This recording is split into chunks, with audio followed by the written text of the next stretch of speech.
బలహీనత, మన దగ్గరే ఉంది బలహీనత, మన దగ్గరే ఉంది లోపం. మనం సరి చేసుకోవాల్సింది సరి చేసుకొని అప్పుడు ఆయన దగ్గరికి వెళ్ళాలి. మనం దిద్దుబాటు చేసుకోవాల్సింది దిద్దుబాటు చేసుకొని అప్పుడు ఆయన దగ్గరికి వెళ్ళాలి. నోటి నిండా బూతులు కొంతమందికి. మళ్ళీ ఈ చర్చికి వచ్చి హల్లెలూయా హల్లెలూయా హల్లెలూయా స్తోత్రం. ఇంటికి పోతే నోటి నిండా బూతులే, నోరు తెరిస్తే బూతులు.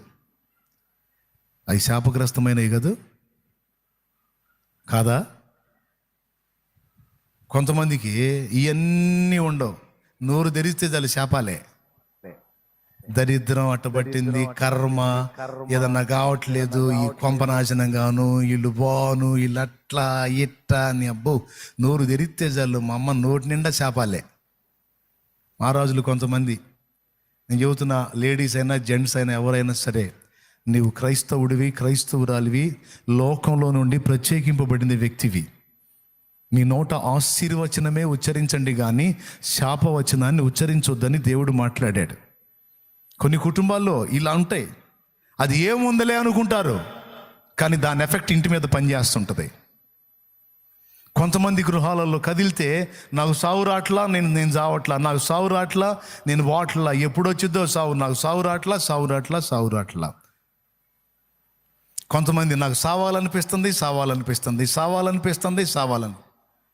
ఏమంటే నేను చెబుతున్నాను, ఎట్టంటే వాళ్ళు ఉన్నారంటే చేతులు ఎత్తో అనేవాళ్ళు లేరా? పైన పోయే దయ్యాలను పిలుచుకున్నట్టే ఆ మాటలు మాట్లాడకూడదు. నిరాశ, నిస్పృహ. కొంతమందికి ఇదొక శపితమైంది, ఊరక నిరాశ, నిస్పృహ, కృంగుబాటు. ఓయమ్మో, ఎంత ఛార్జింగ్ ఇచ్చినా సరే ఛార్జింగ్ ఎక్కదే. వాళ్ళతో ఒక అరగంట మాట్లాడామంటే మనకెక్కిన ఛార్జింగ్ దిగిపోయింది. మనకెక్కిన ఛార్జింగ్ దిగిపోయిందండి. కాసేపు కూర్చున్నామంటే వాళ్ళని ఉత్సాహపరచడం ఏమో కానీ మనం కూడా నిరాశలోకి వెళ్తాం. అంత పవర్ఫుల్ వాళ్ళు ఉన్నారు.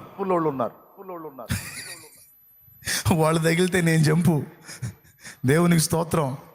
ఎందుకో తెలుసా, వాళ్ళు నన్ను కూడా తీసుకెళ్తారు నిరాశలోకి. ఇవన్నీ ఏముందిలే అనిపిస్తుంది కదా.